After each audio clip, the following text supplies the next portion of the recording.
You're listening to the Zen of Dog Ownership podcast, where we teach you everything you need to know about dog ownership. I'm your host, Turk Akbay. My goal is to bring you the best real-life knowledge to help you be the owner your dog deserves.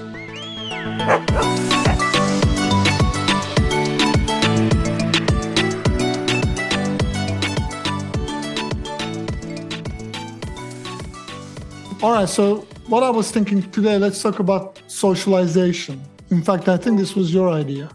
This is always a good one, for sure.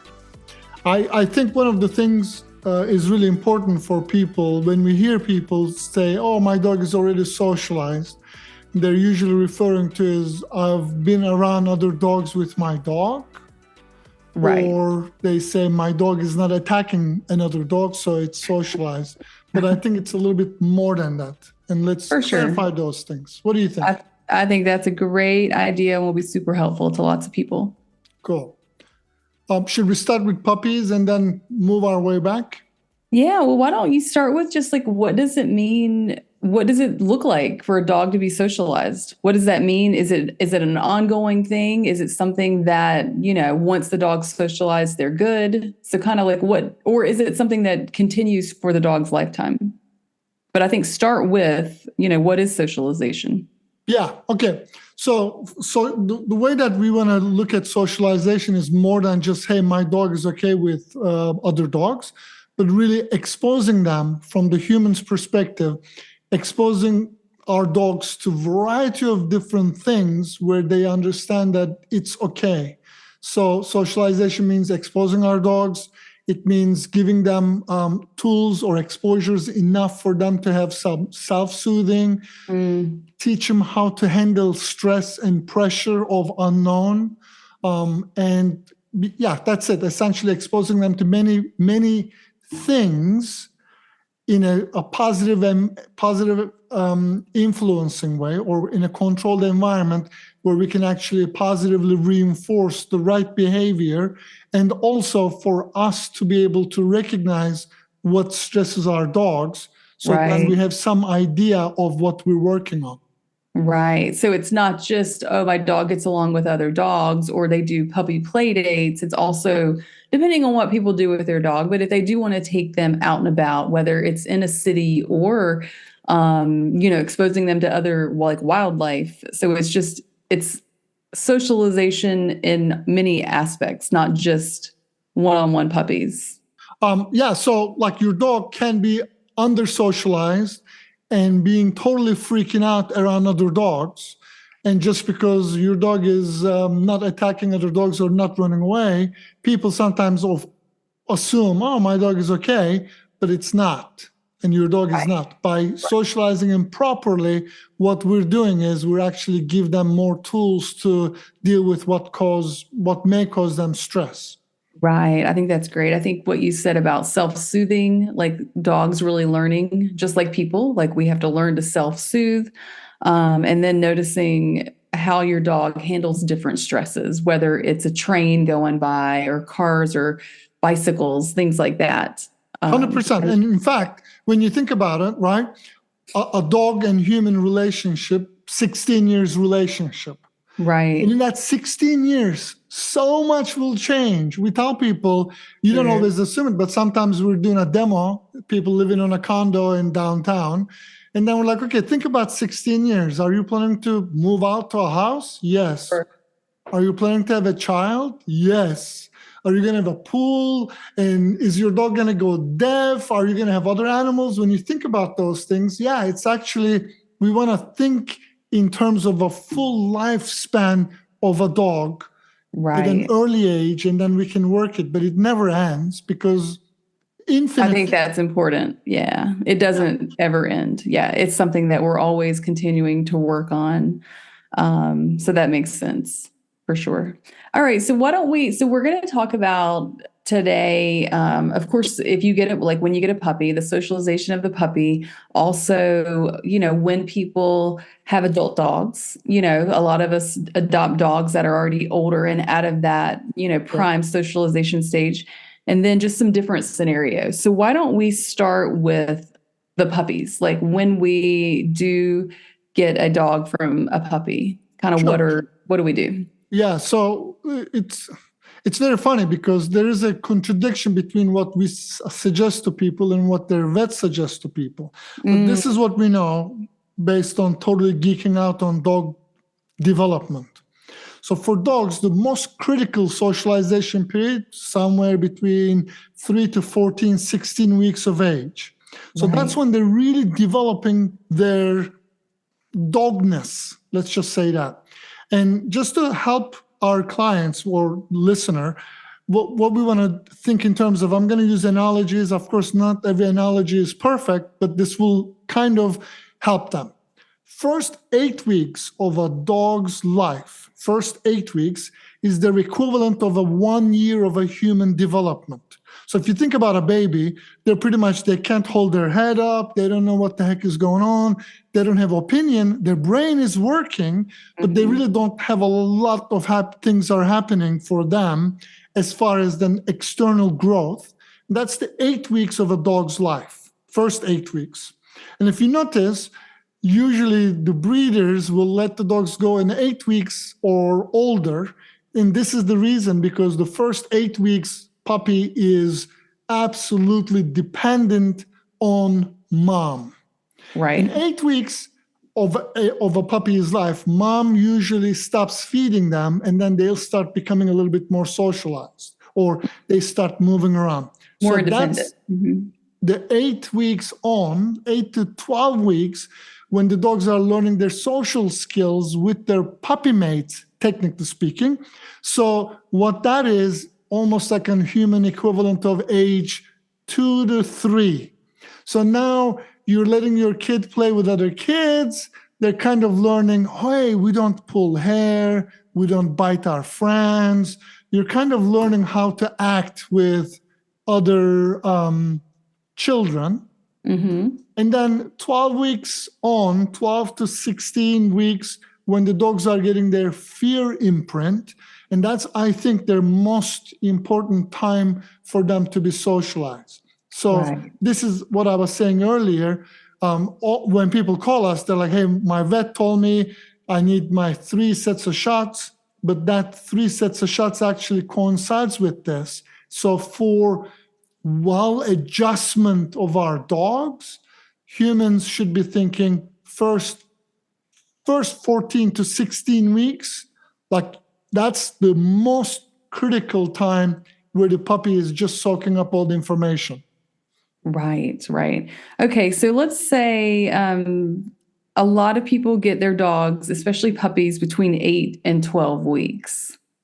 So, and I know we can talk more about the vet, scenario as well. But what would you like to cover first? Sure. So all the things, the most important thing for us is for our dogs to be exposed to as many things as possible.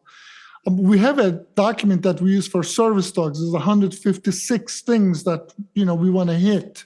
Obviously, most people, even us, unless we're doing a service dog, we don't hit all those marks. But it is really important for puppies to be socialized, or let's socialize exposed. First of all, you'll know when you put a leash to a collar. Well, dogs should be used to wearing a collar, so we're going to put a collar on them. And I want to remind this. The goal is not just to do these things, but turn all these new experiences into positive experiences for our dogs.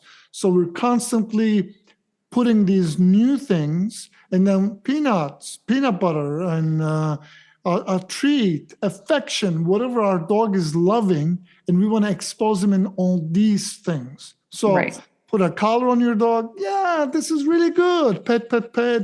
Give a little bit treat. And it's like, this is really great. Most people, when they attach a leash to a dog, what does the puppy do? Bites Scream. it. Or yeah. What the hell is going on? Don't pull me, human. I don't know what this is. Right. So the wrong thing to do would be just to yell at that dog or say, come on, let's go. I mean, that's not reasonable. And I wondered too, is it, and you're probably going to say this, sorry for the interruption, but like, we don't want to necessarily give the dog peanut butter or a treat when they're acting that way, right? To soothe them, or do we? Like, yeah, we don't. So Right. that's good. Well, let's come back to that when we're doing Okay. socialization practices. Oh, yeah, sure. There's a sequence that will be helpful. So now you have to listen to the end of this show. Okay, so yes, let's do that. Right. So, these are like home things, right? Exposing them to your backyard and walking around, sniffing, doing all this. Other dogs, it's often overlooked. People don't remember about, for example, Thanksgiving. People are going to come to your house. If you're one of those people who like to entertain, well, expose your puppy to a bunch of people. Invite people over to Right. your house. Right. Have a party, have a puppy party. So they're kind of used to this thought process. Right. Lots of people in and out, for sure. Different textures, different sounds, different smells. And then as we progress, it's really important for people who are kind of living in antisocial people, let's just say, or people who are introverts, to expose your dog to people that look differently than you. Right. So, people of different skin colors, people wearing hats. If you have people coming to your house, working on a yard. Or people with beards. Yeah. Beards, sunglasses, glasses, hats. Now, let's take that a step further. It's really good practice to expose your puppy to vet clinic. Right. Play with their paws, play with their mouth, teeth, play with their tail, their ears, and all of this ears while you're playing and having good time. So your dog is like, hey, this is not so bad. And I think this is a way to set your puppy for success. Right. One other thing that I want to mention is we come across this quite often: thunder and firecrackers. Fireworks. Fireworks. Sorry, yes, fireworks. So there was a study out of Australia back in the day. They said dogs that are in the first 6 months of their life, if it goes into their thundering season, so I guess Australia has a thundering season, those dogs, because they're exposed at an early age, they're not afraid of thunders. Versus the dogs that fall on the other side, so they were 6 or 8 months before the thunder season, they tend to be afraid of thunder. Right. So now just put on a thunder soundtrack from YouTube as loud as you can. Boom. Just a few times while you're playing with your dog. So It's not like really big deal. And what you were saying earlier, when a dog is afraid, is you can comfort your dog not by reinforcing it with food and things, but really being indifferent. So now they're learning the self-soothing part. Right. Yeah. And that's so hard often because we want to make sure they're okay. So I think it's just a balance. And if we can do it more often than not, right? Like just kind of let our dogs self-soothe, for sure. Yes. I think in order for people to do this, and we do want to soothe our human babies. So it's natural inclination for us to do that. But in the wild, it doesn't happen, contrary to 1 or 2 YouTube videos where we're seeing a mom dog is not going to be like, oh, just relax. They just have to kind of develop that self-soothing skill. They kind of just nudge them on. Hey, yeah. They're like, this is not bad. Let's move on. That's very true. That's a good point. So the important, like for puppies, is really by the time you get your puppy up to 16 weeks is really when these are being imprinted, right? So that's yeah. Okay. And I know we're going to get to practices and scenarios later, so we'll touch on that. Do you want to go ahead and move on to when we like the importance of adult dogs, or just people adopt dogs, when they're older? Yeah. So, people, we got Zilly. She was how old she was? She was a year. Yeah. Out of our 3 dogs, we've only had 1 of them from a puppy. Right. So you never know. Or people are like, hey, my dog is 3 months now that I discover your podcast. What do I do now? Yeah, or 4 months. Yeah. So a couple things. If your dog is under socialized, and sometimes, this is also true exposing your dog to other dogs. So we're only covering the material things, but it's really important for your puppy to be exposed to other dogs. I want to remind this to people. It's important for your puppy to be exposed to balanced dogs, not nut job dogs. So please don't take your puppy to a puppy park or dog park and then say, oh, let's socialize them. That is the wrong way of doing this. Very true. You want to be selective of the dogs that your dog is socializing with. Right. And to the point of the vet, since we're kind of on that, taking our dog, like sticking with puppies, with vets, they have to say what is going to be the highest and best good for their dog. So I totally get why they say don't expose your dog to any other dogs until they've had all of their shots. What on the side vets have said are that if they are with another dog who has had all their shots and that they're well taken care of, that is okay to socialize with them, but maybe not at a dog park and don't take your brand new puppy to a dog park because you don't know the dogs and things like that. Yeah. So there is a way that you can socialize your really young puppies. But I think what you just said was so important. Socialize them with well-balanced dogs because they learn so much from each other. And so when you can find a friend or, someone who has that dog that is, it's just well-balanced, playful, but chilled and has good manners and things like that. So important to do that. By exposing your puppy at 13, 14, 15 weeks of age to an adult dog that is actually balanced, it's unmatched. There is no better trainer than an older dog that will tell your dog, brr, or move, or get out of here, puppy, and all this stuff. And essentially, when a puppy is denied that opportunity, we, the dog trainers, we kind of have to, teach how to behave. It's like if you don't expose your kid to, you're like, oh, I don't want my kid getting sick, so I'm going to keep my kid in the house till age 8. Okay, maybe your kid didn't get measles or chickenpox. I don't know what kids get, but now you have a kid that cannot function well in society. A well-balanced, friendly dog is your friend. Absolutely.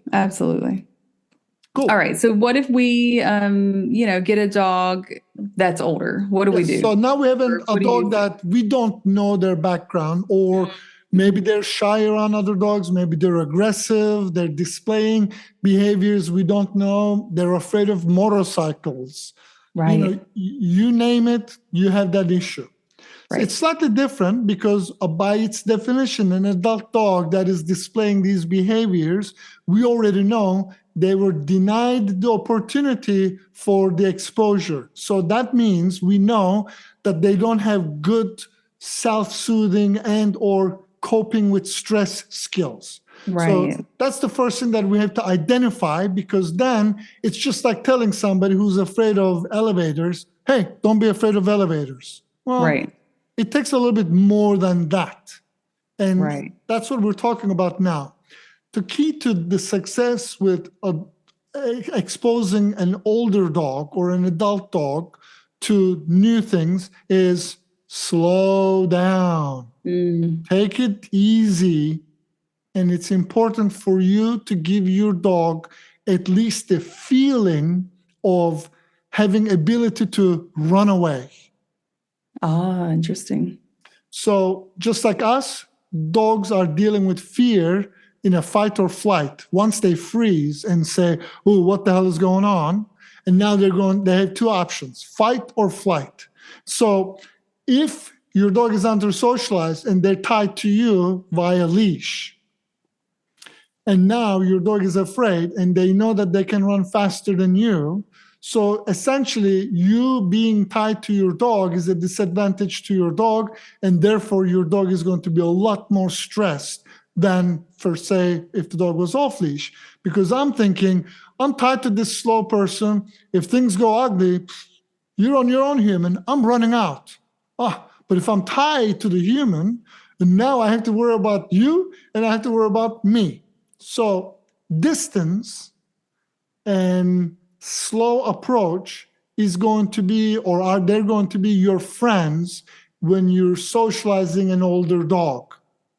Please do not take a dog you don't know if they're socialized or not into a dog park and say, figure this out. Your dog could totally lash out and attack other dogs, and or other dogs could attack your dog. This is never safe, and try not to do it. Right. That was my PSA. Yeah. For sure, for sure. So I think the message with adult dogs or just older dogs is that they still can be socialized. There is that prime time when they're puppies, but they still can be socialized. It may just take a little bit longer, and you really may need to hire a professional for help in that, because there are so many. Yeah, for sure. Like there are so many different scenarios that adult dogs or just older dogs, they don't have to be full on adult, that just they've experienced, or every dog is different, so it is nice to have help with people that actually know. Yes, and one of the things that's really important, and this is going to our training philosophy, the third pillar is you're the human, you have brains, think. In other words, if your dog is afraid of motorcycles, and your dog is afraid of motorcycles, you see this because when you're working, a Harley passes, your dog's tail is under their chest, and they're like, holy crap, what's happening? Well, don't think that, hey, we're just going to go to a biker bar today and we're going to have this immersion therapy. Yeah, right.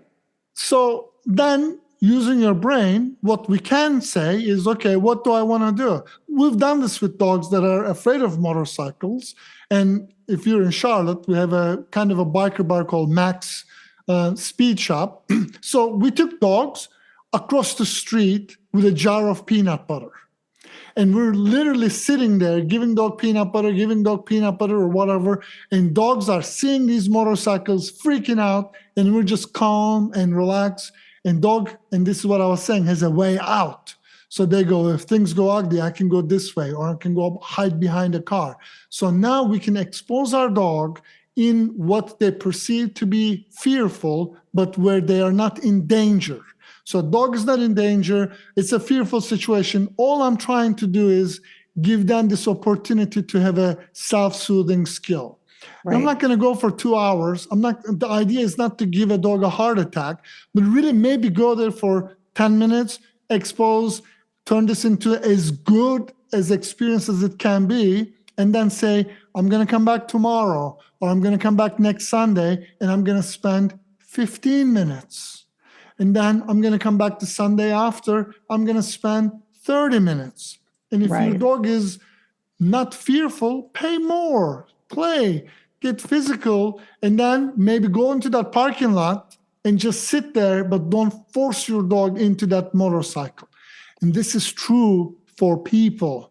If your dog is afraid of someone with a hat, and don't keep pulling on, yanking on your dog leash and say, hey, it's going to be okay. This is my neighbor. It's going to be okay. Because you're essentially preventing your dog from flight option, and you're forcing them into fight option. And that's the worst case scenario. In your best case scenario, your dog thinks you're a jerk because you're just forcing them into something they're not comfortable with. That is not leadership. Right. And your dog needs leadership when they're in this situation of socializing. Right. And just to clarify real quick, so is the way out, is it because the dog is far enough away from the example of the motorcycle? Like they're not right there? That, I mean, you're not going to let your dog go run away. That's not the way out. But you just mean they're not up close and personal with the, like you said, they can kind of go hide somewhere, or they know they've got somewhere to go. Yes. That's safe for them. Yeah. Okay. Thanks for that clarification. Yes. So I'm not saying let your dog run away. I'm not saying that. The leash is to prevent your dog from running away. They have to have a perceived escape route. Like, I can get out of here. If I need to be. Right. And then also what you said reminded me of how influential we really are over our dogs. That they do, I didn't realize how much that dogs really do look to us for the answers. I know you've said that often over the years that, your dog is looking to you for the answers. And so if I am in a state of calm, then they're going to be more likely to go, oh, okay, it's okay. And so that, the way that we are, the way that we feel about certain situations is really important too. Without a doubt, what you said is the most important part of dog owners' education we do. Because when the dog is afraid, dogs understand from an early age, whether it's a puppy or not. Dogs are preconditioned for this because of their genetic engineering. They understand their well-being is based, we are 100% controlling their well-being. A dog knows human equals I'm alive. So if you're nervous, you can't help your dog because they feel it, even if you're smiling. And if you're nervous about something, then your dog is going to be 90% likely to be nervous about that something as well. Right. And we know this from our, all these dogs, thousands of dogs that we train. We teach this to our clients. You're going to notice your dog is going to, when your dog is afraid, you want to think boring. So if your dog is afraid of something, don't say, be courageous, dog, or I see where you're coming from, dog, but just think boring, boring, boring. This is what I tell people. Just remind this to yourself. Look at a motorcycle, look at a car wash, look at a UPS truck with your dog. While your dog is lashing out, you're sitting in your front stoop or front porch, your dog's acting out. There's going to be one point in that interaction. Your dog will go to snap back and look at you to see, am I doing the right thing, or is this what my human is doing? Right. When your dog looks at you and you're like, oh, that's boring. Your dog is going to, at one point, not this complex thought process, this is for a human, the listener, is your dog is going to say, I'm exerting all this energy, which dogs don't like to exert all this energy. And they're going to say, human is not doing any of this. And Makes then sense. They're going to say, I need to conserve my energy, because if that brown thing becomes a monster, I got to be able to run away. All this chest thumping and barking doesn't work. At least let me conserve my energy. So what's going to happen is you're essentially giving your dog another way to deal with this situation. And your dog is like, I like that better. And this change, when it happens, is a permanent change. Makes sense. So how about what are some things that people can do with, how to socialize their dog? Yeah. So let's get some hands-on. Let's start with the puppies. Okay. And then we'll move on. We kind of a little bit covered about the adult dogs. So that's what we're doing. But for example, puppies, you want to remember positive reinforcement is the key. Well, positive reinforcement is the key for all socialization, whether it's puppy or an adult. True. So it's important for you to know what your dog values. Because some dogs, you could give a steak to them when they're fearful, they're not going to eat. It's just not going to happen. If a dog is not food motivated, you could, whatever, it could be a really high reward. Your dog is not going to take that. So dogs value, food, like food, that's something that they like. Some dogs like affection, and some dogs have, toys and different things. So it's critical for you to discover what is your dog like. Right. Based on all these dogs that we've trained, out of, thousands of dogs, there are only 3 dogs that don't like peanut butter. So peanut butter usually is preferred, easy tool that you can use. That's a really high value item versus, some crappy kibble that your dog doesn't like. Right. So let's say that you discovered this, and I like peanut butter because it's really easy. We can use a full jar of it. I open the jar, and now my dog has access to full jar of peanut butter. And I want to teach my dog, let's say, cutting your nails. This is part of socialization, exposure, right? So I'm going to hold my dog in my, on my lap. We're talking about the puppies. And then as soon as I start playing with their paws, I'm going to stick the peanut butter jar in front of their face. So my dog is like lapping that peanut butter, and I'm playing with the paws, I'm playing with the paws, I'm playing with the paws. And then the second that I'm going to stop playing with the paws, peanut butter will go away. This is the fundamentals of positive reinforcement. Your peanut butter is the reinforcer, and then playing with the paws, and then when you expose it, this is what's going to happen. So if you're planning on using trimmers, turn on the trimmers while your dog is hearing buzz, peanut butter. Right. Before you even start to trim the dog's nails. They should match one-on-one all the time. For example, one of the things that is often overlooked is car wash. Many people go through their machine, they go through car wash machine.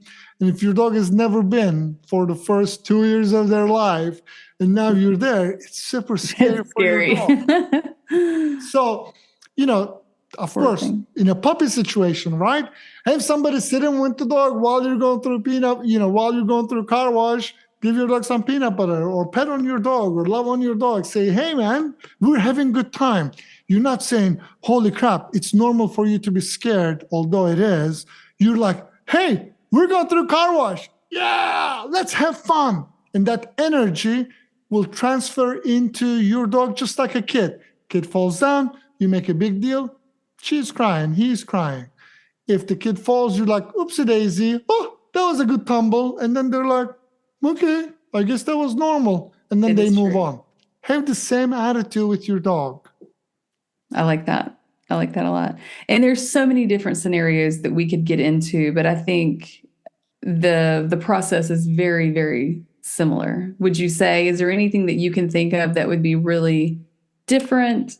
So let's add dogs to this, because it's not advisable to use peanut butter with other dogs you don't know, because likely the other dog will kind of push the puppy away and do all that stuff. So when we're socializing our puppies, let's say that I'm going to expose my dog to a known dog. So I know this dog is current on their shot. I know this dog is a balanced dog. And then I want my puppy to learn from this dog. I'm going to tell the other owner first, it's okay for your dog to growl at my dog. I'm trying to get my puppy socialized. It's okay. It's okay. Everybody relax is what I'm going to say. Now, I hope you heard the first part of this. I already know this dog to be a balanced dog. I already know this dog that is my dog. This dog is not going to bite my dog. And most adult dogs will tolerate puppies, believe it or not. They know. It's like a grandpa is okay with a little child pulling their eyebrows, but when I go pull other people's eyebrows, they don't appreciate it. So, yeah, it's funny like that. So most adult dogs understand puppies are obnoxious and they're fine with it. So now I know all this. I'm going to give my dog a little bit treat. I'm going to say, I'm going to get close enough to the other dog, and I'm going to leave my leash on slack. So my dog can, run away if my dog wants to. So now my dog is climbing on the other dog. Whatever happens, the other dog at one point likely to have had enough of your puppy, and then will growl, get away from me. And puppy more likely to yelp and run behind you, and then run behind you. In that situation, you should be thinking, what? Yes, boring. It's okay, boring.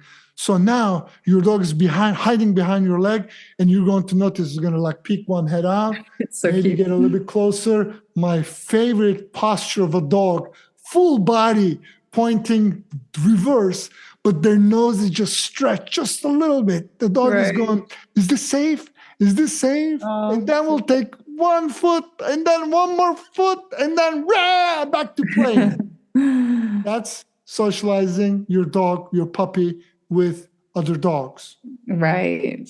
The reverse of this, let's say that you have an adult dog, and your adult dog is being exposed to puppies, and your adult dog does not like puppies. It could happen. You want your dog to be okay with other dogs. This is slightly different. So now I'm going to tell the person with a puppy, I'm going to say, it's okay for your dog to kind of jump around, but I don't want your dog stepping on my dog, and I don't want your dog putting his teeth on my dog.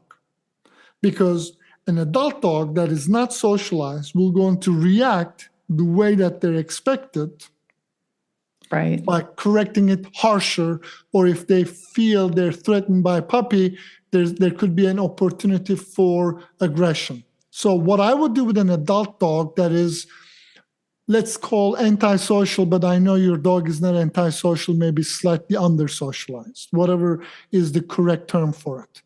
One of the exercises we do, we go to dog parks, but we don't go in the dog parks. So dog parks, by their definition, have a fence. I'm going to stay on the outside of the fence, and I may walk up and down along the path of that fence while I'm giving my dog positive reinforcement. It could be food, it could be, petting my dog, whatever that is my dog likes. So now I know my dog is safe because we're on the outside of the fence, and inside the fence, all those could be acting like nuts. We don't care because I can always take a step away from the fence. But while I'm socializing this particular exercise, I'm going to have my dog closer to the fence. In this way, it's essentially fence, my dog, and then me. That's going to be the routine of our walking path.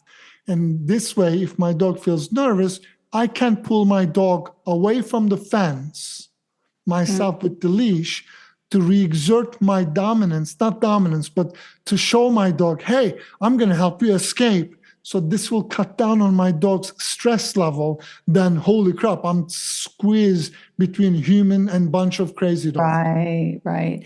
And you bring up a really good, or something that makes me think of, if a dog is stressed, if we're trying to do this socialization, especially if they're adult dogs, but sometimes puppies too, what you said made me come up with the question, like, do we just kind of redirect or kind of get our puppy out of, or our dog out of the situation if they really are scared of whatever we're trying to help them be exposed to? Like, Yes. How we don't want to give them the peanut butter when they're super stressed.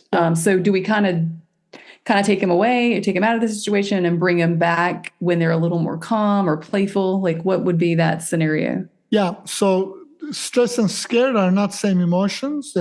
Scared has a lot more momentum to it.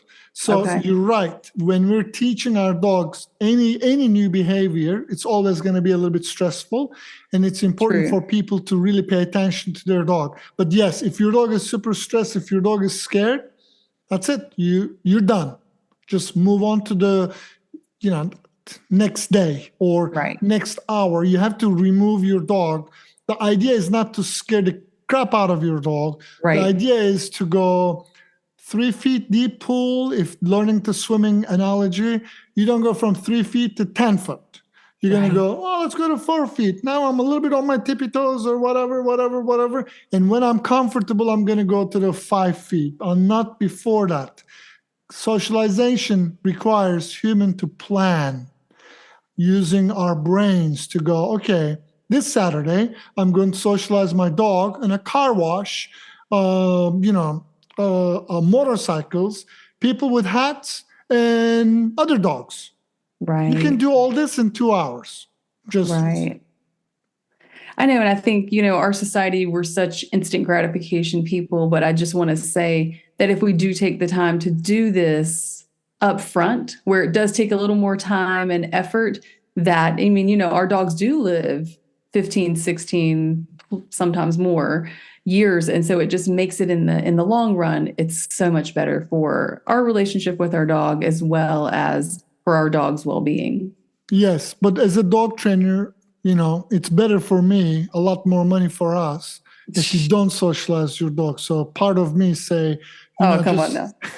just hire us and then we'll handle this and we'll wait help as long as you want. But which is true. This is true. Yeah. But even that, it still takes time. Yes. One thing you said I ignored about peanut butter when the dog is scared. So the peanut butter example is this: any reinforcement. If my dog is scared, I'm going to remove my dog from that situation. Right. But I will not reinforce it. So I'm not going to say, it's okay, it's okay, it's okay, that's fine, be Give us peanut scared. butter. Yeah. I'm just going to walk away. We're like, hey, we're going to run away from this situation in a small walking pace manner. And then this will help your dog understand your judgment is actually working, because obviously you're not going to put your dog in danger. Your dog is going to say, holy crap, I didn't have to exert all that energy and I didn't die. So next time it's going to be better. And also, please remember, things take repetition. So you can't socialize your dog in one day. It's not going to happen, because something that's different is going to happen that you don't notice, but your dog does. Like we go hat, okay, add a sunglasses, that's a different person. That smells like the last person, because the picture change. And now put that same person on a bike, holy crap, what the hell is this? And then, put a child, that person is holding another human. Yeah. He's like, holy crap, what do I do? And now kiddo is holding one of those twirly windmills. He's like, oh, what are we doing? So take it easy, but also insist that your dog is like, teach your dog, it's okay. I haven't come up with a better word for it than tough love, because this is not tough love, but it is like, it's okay. Like, this is normal. And then your dog is like, no, it's okay, it's normal. And then they're learning, because just like in real life, being scared is normal. Now, what you do with this is what's the difference between success and failure in the face of what we perceive as being fearful. Right. Absolutely. Yeah. I like it. It's really good. And I know we've talked about it before, but we are going to do another episode on kids and toddlers and babies, introducing your dog to things like that. So we need that, and then we'll put that's a whole other episode. It's not recorded yet, but we'll put a link to it, hopefully at the show notes once that episode is available. Absolutely. Perfect. Yeah. All right. Anything else? Any other scenarios? Because I do know there's lots, but that's it. If you're stuck, please call us.